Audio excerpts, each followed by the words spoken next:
warders had been brought in from another prison in case the distress of the execution proved too much for their female counterparts.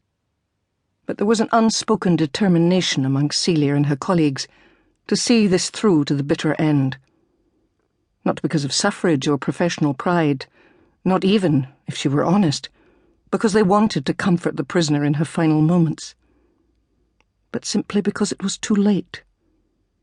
The emotional damage had already been done. By the time the final week came, all but the most hardened of hearts found themselves counting the days as desperately as the condemned woman herself.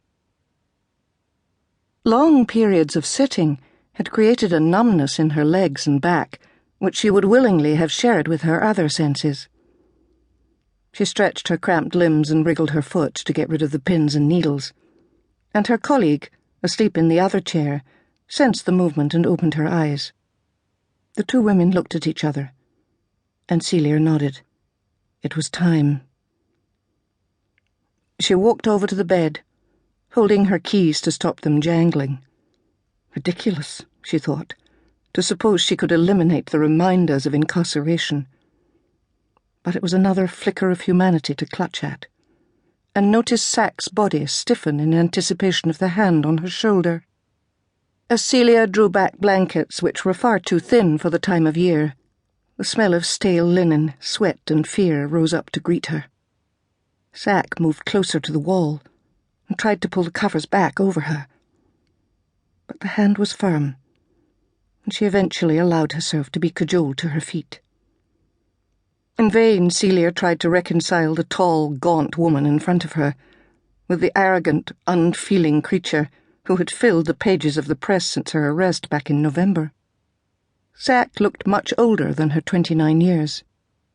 Her face was grey with exhaustion, and her body looked barely strong enough to get her to the scaffold. How different she was from the woman who had entered prison with an incredulity bordering on indignation, who had believed that this could never happen to her. Right now, crowds would be gathering outside the prison gates, waiting for the customary announcement. But had any of them come face to face with Amelia Sack, Celia doubted that they would recognize the monster who lived in their minds. She encouraged the prisoner to dress, trying not to adopt the expression of pity which she had noticed in every other visitor to the cell.